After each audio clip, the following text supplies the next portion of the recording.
Nós vamos falar sobre essa paz maravilhosa que nós recebemos por meio de Cristo. E eu queria fazer uma pequena introdução para você aqui nessa tarde. Vocês conseguem me ouvir bem? Eu vou tentar controlar aqui o microfone. Eu queria fazer uma introdução nessa tarde para você. Se pararmos para pensar, há muitas coisas que nos tiram a paz. Talvez uma briga, uma discussão entre marido e mulher, ou talvez pais e filhos, ou talvez um desentendimento com um colega de trabalho. São coisas que nos tiram a paz. Nós chegamos em casa e ficamos atordoados com aquilo, né? Às vezes querendo resolver, ou às vezes na expectativa que nós também não vamos conseguir resolver, mas essas coisas tiram a nossa paz. Até um conflito com um vizinho nosso pode tirar a nossa paz. Mas também a falta de coisas que são básicas, como saúde, dinheiro, emprego. Isso são coisas que tiram a nossa paz. Ou se não, as notícias que nós recebemos todos os dias. Guerras, crise econômica. Nós não sabemos o que vai acontecer no dia de amanhã. E é justamente neste contexto que Paulo está escrevendo a carta de Filipenses e que está escrevendo o capítulo de número 4. Paulo está preso. A igreja de Filipos sofre perseguições nesse momento. O evangelho não é bem visto. Então é nesse contexto. Paulo não está num spa. Paulo não está num dia maravilhoso no Parque da Mata aqui no Bom Barral, caminhando por meio dessas árvores. Ou lá no Parque Dom Carlos, eu não posso esquecer de Caldas também. Paulo está na prisão e ele está falando para os irmãos no verso de número 4, alegrai-vos sempre no Senhor. Mais uma vez eu repito, alegrai-vos no Senhor. E eu queria falar para você que a nossa proposição central de hoje é: a alegria em Cristo manifesta-se numa vida de paz. Paz nos relacionamentos, paz no coração e paz na mente. Guarde isso. A alegria em Cristo manifesta-se numa vida de paz. Paz nos relacionamentos, paz no coração e paz na mente. O texto que foi lido aqui nessa tarde, ele está dividido em 3 partes. Do verso 2 ao verso 3, nós vamos falar sobre a alegria de viver reconciliado. Do verso 4 ao verso 7, nós iremos falar sobre a alegria de confiar e descansar em Deus. E do verso 8 ao 9, a alegria de encher a nossa mente com o que vem de Deus, com o que vem de Cristo. Amém? Primeiro ponto, vamos ler. Rogo a Evódia e rogo a Sintique que pensem concordemente no Senhor. E a ti, fiel companheiro de jugo, também peço que as auxilies, pois juntas se esforçaram comigo no Evangelho. Também com Clemente e com os demais cooperadores meus, cujos nomes se encontram no livro da vida. Paulo agora ele deixa de falar sobre os falsos ensinos dos mestres, que nós vimos até na semana passada, e agora ele volta-se para um problema próximo, prático, conflito entre 2 irmãs, Evódia e Sintique. Está aí um nome bonito, só que eu já escolhi Giovana para colocar na minha filha. Não vai ser Evódia e nem Sintique. Mas nós não sabemos o motivo da briga dessas 2 irmãs. O motivo da discussão. O que está acontecendo aqui? Talvez algo relacionado ao trabalho na igreja. Talvez algo relacionado ao serviço no Evangelho. O texto não nos revela, mas o que Paulo mostra é que divisões internas também tiram a paz da igreja. E ele pede para que as 2 tenham o mesmo sentimento. E se nós nos lembrarmos aqui, lá no capítulo 2 e no verso 2, nós falamos sobre isso também, que Paulo vai dizer: completai a minha alegria, de modo que penseis a mesma coisa, tenhais o mesmo amor, sejais unidos de alma, tendo o mesmo sentimento. Ou seja, Paulo está falando para as irmãs, minhas irmãs, Evódia, Sintique, minhas cooperadoras do Evangelho, não tem como estar unido a Cristo e dividido com o seu corpo. Vou repetir. Evódia e Sintique, não tem como vocês falarem que vocês são cristãs, mas vocês estão divididas dentro do corpo. É isso que Paulo está falando. E Paulo também nos lembra que essas mulheres não eram insignificantes. Eram mulheres cooperadoras, elas tinham lutado ao lado de Paulo no Evangelho. Eram servas fiéis, mas até aqueles que são fiéis, eles também vacilam. Até aqueles que são servos fiéis também pisam, às vezes, fora da faixa. Saem um pouco da direção que é para estar. Mas ainda caminhando no texto, Paulo pede a ajuda a um companheiro leal. Não sabemos quem é o companheiro aqui. Talvez seja Epafrodito, ou talvez algum irmão da igreja de Filipos, mas ele pede ajuda para que esse irmão venha intervir. E aqui Paulo está falando da importância de termos pessoas no meio do corpo de Cristo que ajudem na reconciliação.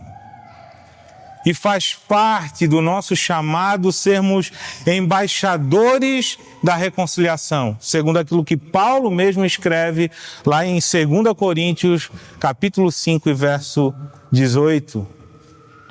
A importância de ter pessoas, e Paulo está falando desse irmão, para ele intervir, para ele ajudar a resolver esse conflito que estava querendo tirar a paz, ou já tinha tirado a paz do meio da igreja. O que Paulo traz aqui tem tudo a ver com aquilo que nós falamos no início, na introdução, coisas que roubam a nossa paz. Entre elas, divisões internas e brigas entre irmãos. E repare que Paulo, ele não esconde essas coisas. Paulo não tem a intenção de esconder, e eu já falei isso aqui também, que existem problemas dentro da igreja. Ele não esconde. Pelo contrário, ele mostra que entre os crentes maduros podem surgir conflitos. Mas a diferença está como nós lidamos com esses conflitos. Como nós resolvemos esses conflitos. E hoje também não é diferente.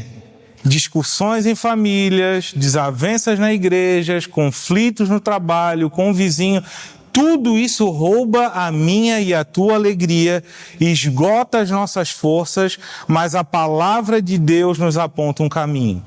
Tenham o mesmo pensamento de Cristo. Ou seja, resolvam as pendências. Reconciliem-se. Não deixem que pequenas diferenças cresçam ao ponto de destruir a paz. É bom isso daqui. E Paulo lembra também que nós precisamos de irmãos que assumam esse papel de mediadores, que ajudem os outros a se reconciliarem. E aí eu faço uma pergunta para vocês. E nós? Como que nós resolvemos os nossos conflitos? Muitas vezes nós caminhamos na direção, deixa que o tempo apaga. Mas na verdade nós sabemos que o tempo não apaga.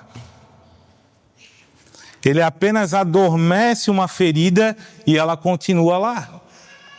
Outras vezes simplesmente nós nos afastamos das pessoas. Ou eu não vou naquele lugar porque a Carolina vai estar lá. Então é melhor eu não ir. Nós não resolvemos essa situação aqui ainda, então eu não vou aparecer lá. Evitamos de estar juntos, mas existe uma diferença entre os seguidores de Cristo, os discípulos de Cristo, os cidadãos dos céus, lembra que nós já falamos, existe uma diferença, e existe uma diferença entre eles e os inimigos da cruz, que nós falamos na semana passada. O inimigo da cruz, aquele que não é um seguidor de Cristo, ele foge da reconciliação. Agora, o discípulo procura resolver e perdoar, restaurar. E Paulo sabia que os conflitos não resolvidos são como um cancro para a nossa alma. É um câncer. Eles crescem silenciosamente, eles roubam a nossa alegria, eles tiram o nosso sono e adoecem o nosso coração. Mas quando nós damos o passo da reconciliação, tudo muda. Eu não sei vocês, mas eu já passei por algumas experiências nessa vida de me reconciliar com pessoas e foi incrível. E muitas das vezes eu não estava errado. Não que eu seja o bom, né? Por favor, né? A minha esposa está aqui para falar que muitas das vezes eu estou errado com ela. Mas eu já tive várias cenas dessa de me reconciliar com pessoas que eu não estava errado, mas eu precisava dar um passo. Porque a outra pessoa não ia dar esse passo. E nós que somos discípulos de Cristo, e não estou dizendo que essa pessoa não é um discípulo de Cristo, por favor. Cada um vai lidar com cenas diferentes, cada um vai lidar com um jeito diferente. Mas nós que estamos mais sóbrios, precisamos dar um passo na direção de buscar a reconciliação. E relacionamentos reconciliados, que abrem o coração, que se humilham, que pedem perdão, eles mudam completamente. Parece que nada aconteceu, só fortalece. E aí eu deixo esse conselho para a gente nessa tarde. Se você tem alguém que você precisa se reconciliar, faça isso. Isso não vai ser somente cura para a tua vida, como para a vida dessa pessoa também. Mas muito mais para a tua, pode ter certeza. Porque você ainda está na expectativa que essa pessoa venha resolver isso e ela não vai dar esse passo. E não é porque ela não dá esse passo que ela é pior do que você ou você é melhor do que ela. Lembre-se que se você está pensando em se reconciliar, é porque o Espírito de Deus está agindo na tua vida e está te levando nessa direção. Amém? Passamos o primeiro ponto. Já temos uma tarefa para casa. Nos reconciliarmos com pessoas. Porque essas cenas nos tiram a paz. Não conseguimos dormir direito. Então, se no primeiro ponto, Paulo nos mostrou que os conflitos internos, e aí internos de igreja, família, serviço, vizinhança, eles podem nos tirar a paz, nos roubar a alegria. Agora ele fala de outro desafio. Os conflitos externos e as preocupações que eu e você temos interiores no nosso coração. Não são apenas brigas dentro de igreja ou dentro da família que nos perturbam, mas também aquilo que vem de fora. A insegurança, problemas que parecem maiores do que nós. E é nesse contexto que Paulo está dizendo: alegrem-se no Senhor. Alegrai-vos sempre no Senhor. E ele aponta para uma paz que não depende das circunstâncias, mas na confiança do cuidado de Deus. Vamos ler comigo, verso 4. Alegrai-vos sempre no Senhor. Outra vez digo, alegrai-vos. Seja a vossa moderação conhecida de todos os homens, perto está o Senhor. Não andeis ansiosos de coisa alguma, em tudo, porém, sejam conhecidas diante de Deus as vossas petições, pela oração e pela súplica, com ações de graça. E a paz de Deus, que excede todo o entendimento, guardará o vosso coração e a vossa mente em Cristo Jesus. Paulo começa agora no verso 4 com uma ênfase. Ele dá uma ênfase, ele fala: alegrai-vos sempre no Senhor, outra vez lhes digo, alegrai-vos. Isso mostra que a alegria, ela não é uma emoção passageira. Não é a felicidade que depende de coisas, lembra? Nós já falamos aqui. A alegria é algo contínuo, é algo que está em Cristo. Ela não depende das coisas externas. Ela é uma atitude contínua, ela é para nós um mandamento. O que Paulo está falando aqui é um mandamento. Nós devemos nos alegrar no Senhor, mesmo em meio às pressões, perseguições. E os crentes de Filipos deviam cultivar essa alegria no Senhor. Paulo ainda no verso 5, olhe comigo no verso 5, Paulo está falando para os irmãos que seja a moderação de vocês, seja conhecida por todos. E o termo grego que Paulo está usando aqui, ele é tão rico que nós não encontramos uma palavra no português para extrair o significado desse termo aqui. São várias palavras dentro dessa expressão que envolve paciência, gentileza, mansidão e compreensão. E tem muito mais. Eu anotei só 4 aqui para vocês, que já são interessantes, né? Paciência, gentileza, mansidão e compreensão. A ideia aqui que Paulo está falando para os irmãos é que o cristão prefere sofrer injustiça do que cometer uma injustiça. E o que isso significa na prática? O que Paulo está falando para os irmãos? Olha, vocês estão num tempo de pressão, num tempo de perseguição. E se alguém falar mal de vocês, em vez de revidar com palavras duras, meus irmãos, respondam com mansidão, ou até escolham o silêncio. Quando vocês perderem algo material, irmão de Filipos, injustamente, prefiram suportar a perda do que manchar o testemunho de Cristo com vingança. Dentro da igreja, dentro da família, abram mão de preferências pessoais para preservar a paz e o amor. Agora, não se trata aqui de ignorar o pecado ou defender aquilo que é errado. Não é isso que Paulo está falando para os irmãos.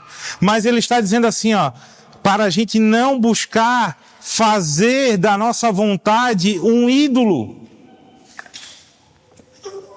Porque muitas vezes as nossas brigas, as nossas desavenças, não são talvez coisas que ferem a nossa fé, ferem a nossa moral, mas são às vezes coisas do dia a dia, desejos nossos. Nós queremos que seja feito desse jeito. Porque eu coloco a cadeira, vou pegar o exemplo das cadeiras aqui. Porque eu coloco 6 cadeiras aqui. Aí o Giovanni vem e coloca 5. Aí o irmão Giovanni, não, é 6. Aí a gente fica não, é 5. E aí cara, não vai dar bom isso daí. Não, irmão Giovanni, beleza, é 6. Tranquilo. O que isso vai mudar? Né? Agora, é lógico, quando são coisas que ferem a nossa fé, que ferem a moral, aí nós podemos nos irar, né, Paula? Aí nós temos que nos irar. Eu estou falando assim com a Paula porque nós conversamos muito sobre isso. Então fiquem tranquilos. Aí nós podemos ficar revoltados. Agora com coisas do dia a dia. Eu gosto de vermelho e tu gosta de preto. Como é que faz o português? Faz assim, né? E aí Paulo acrescenta ainda aqui, ele fala assim, perto está o Senhor, provavelmente falando da sua volta, e como a esperança de Cristo nos dá força para viver com essa postura. Por que Paulo estava falando assim, meus irmãos, perto está o Senhor, daqui a pouco ele volta, vai te resgatar. É como se Paulo estivesse falando assim, irmãos, é tão bobeira isso que tu estás perdendo tempo para discutir, que tu és igual um sopro, lembra? Tu és igual uma neblina. que daqui a pouco tu piscou, ela já foi, ela desapareceu. Aí tu está perdendo tempo com discussões que não faz sentido, coisas que estão roubando a tua paz. Aí depois o leite derrama, nós perdemos. Poxa, como eu poderia ter aproveitado mais tempo, né? Como eu poderia ter me reconciliado com o irmão. É isso que Paulo está falando, olha, perto está o Senhor. Não fique apegado a essas coisas. E aí no verso 6, Paulo toca num assunto que é bem do nosso tempo, né? Ou melhor, desde o tempo da humanidade, depois do pecado no Éden, né? Mas nós vivemos isso daqui na pele. Paulo está falando, não andeis ansiosos. E as preocupações aqui eram reais, eu já falei isso para vocês. Paulo não estava num spa, Paulo estava na prisão, os irmãos estavam sendo perseguidos, haviam incertezas, mas Paulo agora ele dá um comando. Quando nós olhamos esse texto no original, e nós vamos ver lá o texto estudando proposição central, a intenção do autor, o autor está dizendo que Paulo está dando um comando para os irmãos. Não andeis ansiosos por coisa alguma. E aí logo Paulo lança o antídoto para a ansiedade. Em tudo, porém, sejam conhecidas diante do Senhor as suas petições, com oração, com súplica e com ações de graça. Paulo usando aqui, olha, o antídoto para a ansiedade, meus irmãos de Filipe, oração. Peçam ao Senhor. E aí ele usa essas 3 palavras, né? Oração, que quer dizer adoração, reconhecer a Deus. Súplica, que quer dizer humildade, depender de Deus em cada detalhe. E ação de graça, ele quer dizer de gratidão por aquilo que o Senhor já fez e por aquilo que o Senhor irá fazer. E aí no verso 7, tem a promessa. Olha lá. E a paz de Deus, que excede todo entendimento, guardará o vosso coração e a vossa mente. Paulo está usando aqui o guardar, Paulo está usando um termo militar. E muito conhecido para os irmãos naquele tempo de Império Romano, que os soldados guardavam a cidade. Porque Paulo é bom nisso, né? E aí Paulo está dizendo, meus irmãos, olha só, a paz de Deus, que excede todo o entendimento, ela vai guardar o coração de vocês e a mente de vocês. Assim como os soldados romanos guardam a cidade, assim o Senhor vai trabalhar na vida de vocês.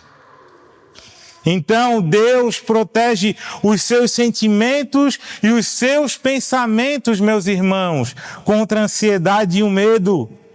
Olha o contraste aqui. A ansiedade rouba a nossa paz.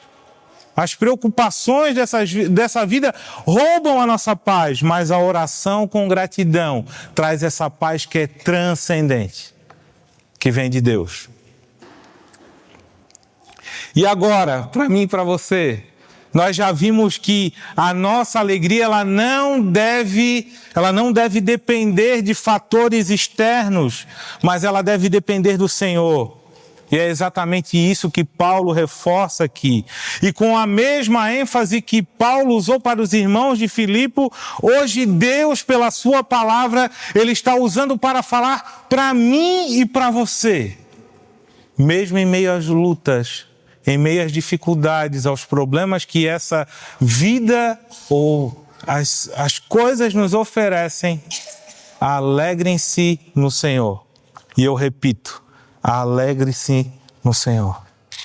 Mesmo quando as notícias não são boas, quando a dor nos visita, quando enfrentamos sofrimentos ou até a morte, a ordem continua a mesma. Alegrem-se no Senhor. As preocupações do nosso tempo, guerras, crise econômica, doenças, futuro incerto, não podem dominar o coração daqueles que pertencem a Cristo. E como que nós resolvemos isso? O antídoto continua o mesmo. façam conhecidas diante do Senhor todas as suas petições. Orem. Eu não sei orar, mas tu sabes falar dos teus problemas, né? Fale isso diante do Senhor. Senhor, eu não aguento mais. Eu não tenho mais força para suportar todas as coisas que estão vindo ao mesmo tempo, talvez. O mundo vai dizer para nós, preocupa-te, fica preocupado. A palavra de Deus diz, ora e confia. E quem obedece isso, quem segue esse entendimento, ele experimenta uma paz que o mundo não pode dar. Aplicando isso para nós. A primeira pessoa que deve saber do meu e dos teus problemas é Deus. Mas muitas das vezes ou nós guardamos ou nós falamos para várias pessoas que acabam não resolvendo nada. Nós não falamos para aquela pessoa que precisa ouvir. E aí Deus está falando para nós hoje aqui, Ele está falando assim, ó, ei, Bruno, confia. Karine, confia. Larissa, eu estou aqui. Eu sou relacional. Eu não sou um Deus que criou o mundo, que criou o universo e deixa o mundo se virar. Não. Eu me relaciono com a minha criação. Eu não sou indiferente com os teus problemas e com as tuas dificuldades. Agora tu precisa trazer diante de mim as tuas petições. Quando eu leio esse texto, eu escuto Deus falando assim comigo. Porque muitas vezes eu pego o telefone e tento fazer uma chamada para resolver. Eu pego e tento fazer coisas para resolver aquilo que eu não vou conseguir resolver. Mas Deus vai conseguir resolver. Eu queria partilhar uma coisa com vocês aqui. Essa semana eu estava conversando com a Paula e nós percebemos uma coisa. E a Paula sempre fala isso. Olha, eu vim para Cristo, mas os problemas continuam os mesmos ou até aumentaram. Mas eu não consigo ficar sem paz. Eu tenho uma paz que é algo incrível. E aí eu estava conversando isso com a Paula, né? E a gente estava falando que nós temos uma paz que o mundo não entende. A palavra que Paulo está usando aqui para paz, ele está usando a palavra eirene. Essa é a palavra no grego, eirene, que significa liberdade como se não houvesse guerra. E é isso que o Evangelho faz comigo e contigo. Mesmo em dias turbulentos, nós temos uma paz que o mundo não tem. É como se tu tivesse sentado agora e tu soubesse que está chegando alguns drones por aí. Agora a onda é drone, né? Eu tenho olhado aí, o pessoal está só falando de alguns drones. Tô até pensando em não levantar mais o meu drone. Já pode ter alguém aqui com uma espingarda já para querer derrubar ele. Mas é como se nós estivéssemos sentados e chegasse uma notícia no nosso telemóvel falando assim, olha, arrumem um lugar para se proteger porque nós vamos sofrer um ataque agora. E aí a gente pega e senta na frente da casa. Tô tranquilo, tô de boa, deixa vir um ataque. Não estou dizendo que é para te fazer isso, pode se proteger. Mas, tu entra num desespero que não tem necessidade. Quando teve o apagão, vocês lembram do apagão? Tem gente até agora tentando vender lata de atum de tanto que comprou e não vai conseguir consumir isso em 20 anos. Tá rindo? É verdade? Tu é? Tá, depois nós vamos conversar. Pode mandar lá para casa que a gente come bastante atum. Vamos te ajudar a acabar com esse estoque.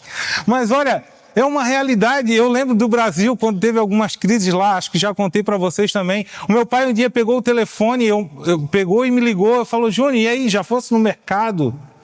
Para quê, pai? Não, tu precisa comprar a coisa porque tem uma crise dos caminhoneiros, não vai chegar o alimento. Eu bem assim, tranquilo, pai.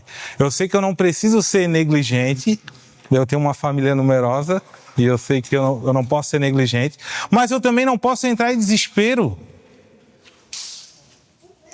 Sabe? É ter paz, isso não pode descontrolar a minha mente. O Senhor cuida dos seus. É o Shalom. É essa paz que o mundo não pode nos dar, mas nós temos. E aí o Senhor está falando para a gente, olha, lancem sobre mim toda a sua preocupação. Aquilo que está escrito lá em 1 Pedro, capítulo 5 e verso 7. Lancem sobre mim toda a vossa ansiedade, pois Ele tem cuidado de vós. Nós vamos caminhar para o ponto 3. Se Paulo nos ensinou que o antídoto para a ansiedade era a oração, agora ele dá mais um passo.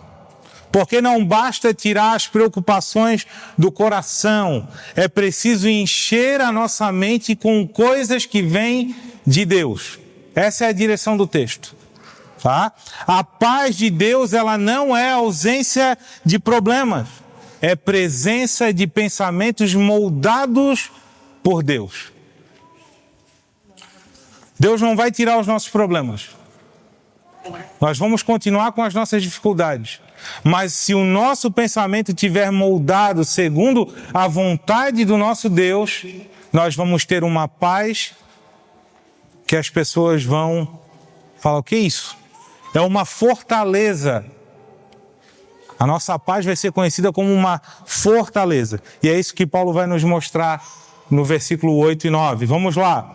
Finalmente, irmãos, tudo o que é verdadeiro, tudo o que é respeitável, tudo o que é justo, tudo o que é puro, tudo o que é amável, tudo o que é de boa fama, se há alguma virtude, se algum louvor existe, seja isso o que ocupe o vosso pensamento. O que também aprendestes, o que recebestes, o que ouvistes e o que vistes de mim, praticai. E o Deus da paz será convosco. Depois de falar de oração, Paulo agora está falando, ei, encham a mente de vocês com aquilo que vem de Deus. E aí Paulo traz uma lista para a gente dessas coisas que vêm de Deus. Olha o que ele fala. Aquilo que é verdadeiro, aquilo que é respeitável, aquilo que é justo, aquilo que é puro, aquilo que é de boa fama, aquilo que é virtuoso, aquilo que é digno de louvor. E quando nós olhamos para isso, só me vem uma figura na minha frente. Jesus Cristo. Ele é a verdade, Ele é justo diante dos homens, Ele é o exemplo supremo de pureza, de amabilidade, de excelência e de louvor. Ou seja, Paulo está falando para os irmãos de Filipos, meus irmãos, esvazie a mente de vocês dessas preocupações e encham a mente de vocês com Cristo. Tudo que vem de Cristo encham a mente de vocês. E Paulo acrescenta, ele diz assim, praticai o que aprendestes, o que recebestes, o que ouviste e o que vistes de mim. E o resultado disso, se vocês forem nessa direção, meus irmãos de Filipos, o Deus da paz agora ele não dará só a paz, ele andará convosco. Isso já é, a paz que ele está nos dando já é excelente. Agora tem mais uma promessa. Se vocês obedecerem isso, o Deus da paz andará convosco. O próprio Deus. Porque quando nós alinhamos o nosso pensamento com Ele e a nossa prática a Cristo, nós não experimentamos só a paz de Deus, mas nós experimentamos Deus todos os dias. É isso que Paulo está falando para os irmãos. Para mim e para você, para o nosso tempo. Até a psicologia moderna reconhece aquilo que Paulo escreveu há quase 2000 anos atrás. Num artigo que eu li, ele vai nos dizer, ele vai nos lembrar que os pensamentos influenciam diretamente as nossas emoções e ações. Quando a nossa mente se enche de ideias negativas ou disfuncionais, isso repercute no comportamento, gerando ansiedade, medo e mais escolhas. E aí Paulo, em Filipenses 4:8, já tinha nos dado o mesmo conselho. Encham a mente de vocês com Cristo. O que a ciência está querendo nos ensinar hoje para resolver o problema da ansiedade, que é um problema mundial, há 2000 anos atrás, mais ou menos isso, Paulo já estava escrevendo isso para nós. Esvazie a mente de vocês com as preocupações desse mundo e encham a mente de vocês com aquilo que é verdadeiro, com aquilo que é puro, com aquilo que é louvável, com aquilo que é de boa fama, com aquilo que é virtuoso e com aquilo que é adorável. Encham a mente de vocês com isso.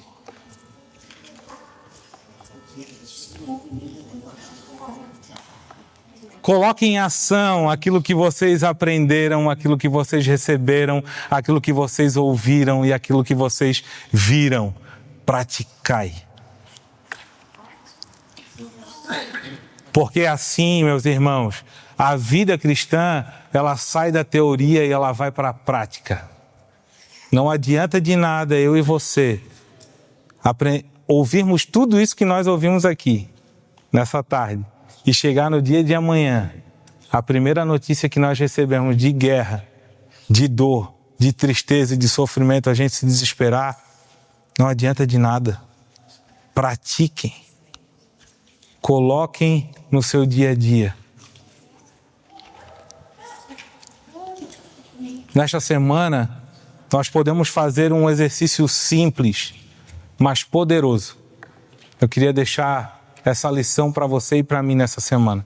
Pare um pouco de ouvir as notícias negativas, as redes sociais, tantas distrações que só enchem a nossa mente de preocupações. E que nos apeguemos mais à leitura da Bíblia, a conhecer quem é Cristo, a como Cristo nos ajuda a suportar as aflições e os problemas do nosso dia. Encha o pensamento de Cristo.